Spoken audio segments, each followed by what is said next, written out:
Duze kwami kunomama uNokuthula wakaKhoza, who's a supporter of Kaizer Chiefs. Asikubingelele Makhoza. Ngiyavuma ngiyabingelela kubo bonke abalandeli abakhona. Ake sibheke kakhulu i12 man group ekade ifonywa noma ilontsha namhlanje. Kuthini ukuphawula kwakho ngayo?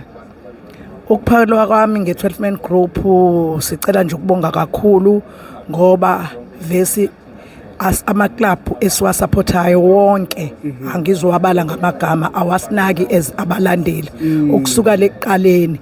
And okunye ngithanda nje ukucacisa especially thina siKZN, even ngisho ama club thina lawa esiwasupportayo aseGoli anaka kakhulu abantu baseGoli, thina as iKZN singanako.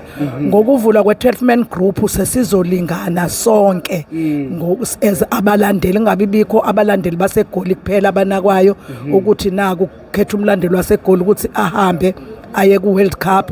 Fanele kwazeke ukuthi sonke siya accommodateka as abalandeli bama club. Esikhathini esiningi abantu banenkolelo yokuthi kunzima ukuhlanganisa abalandeli bebhola because banoqhekeko, ama rivals, kuningi nje in between. Yini lenza ngikholela ukuthi lokhu kuzokwazi ukuthi kusebenze kuhlanganisa abalandeli?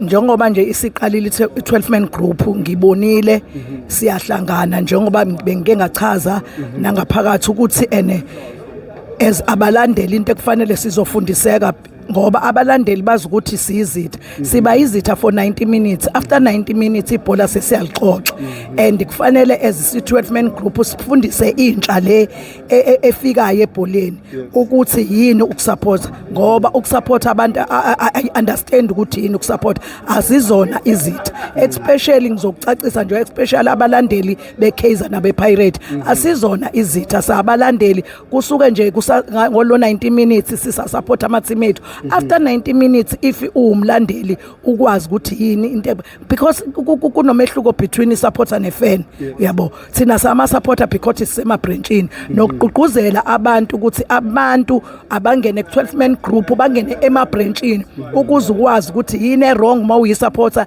yini right, into esingazenza egroundini nento zokujikjela. As uma use branchini na ujikjela because siyafundiswa ama region ethu nama branch ethu asifundisa ukuthi akuphonswa groundini. Even ngisho uzwa nathi sike sibambelele ngesisikhathi uzwa ukuthi umdlali ngempela uyambona ke namhlanje akekho emudini okudlala kodwa uyaqinisela asikwenza siroundisa izandla ngoba sibone ucoach. Yiloko nje sofundiseka ku12 man group ukuthi if uyisupporter ukuphi okuright nokurong ongafanele ukwenze mangabe uyisupporter egroundini. Sesivala nje masibuka mhlawumbe iposition enimekuyona njengane Chiefs, ubona mhlawumbe niphelela kuphi ileague mayivala? Uyabona nje le position esikuyona number 3 ngibona siphelela kuyona. Ngibona siphelela kuyona mawubala ama game asesele ngoba ngeke ngize ngisho ngithi bazowawina wonke kodwa position 3 nje njoba sesiubambile ngibona engathi sesiubambile. And akusho ukuthi njoba iChiefs ku position 3 sesingaze sithi uyenze kabi kakhulu. Unyaka nonyaka nathi sihlalile u10 years singatholi itrophy, nePirate wakwenzeka na kuSundowns. Fanele izo zonke lezo zinto esofundiseka kuzona ku12 man group ukuthi no bekezela, kusho ukuthi ngoba naku iclub yakho siyashawa sekufanele uye kwenye club or uhlale endlini. Example nje thina sihamba kunzima kunjani siye groundini siyo supporter abadlali bethu. Okunye okugcina engicela ukusho, ngiyacela singama supporter wonke ama team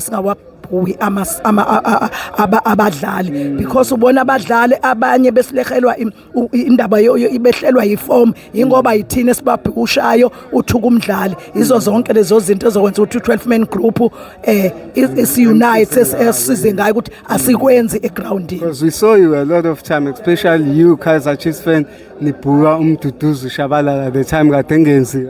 Ngiyabona nje khona i-legend yethu besiyoyivalelisa ngalena kaSwayimani ngikubekile lokho ngathi sibona nje ehlelwe iform umduduze is through lama supporters ingoba yini asifundisekile because umuntu osebranchini akakwazi ukubhala kwi-social media ngoba uyazi ukuthi uzobonakala ukuthi walaphi abuya azodiscipline ukuthi kufanele sigqugquzele njengoba siku-12 man group ukuthi abantu abangene emabranchini ngoba awukwazi ukungena ku-12 man group ungekho ebranchini fanele uqale ebranchini bese ubuya uzojoyina i-12 man group khona sizokwazi ibhola lethu liyohamba kahle nasemagrawundini siyeke nje indaba yokulwa yonke into sisapothe kahle ama-club ethu wonke. Mamkhona siyabonga ngesikhathi sakho. Ngiyabonga kakhulu.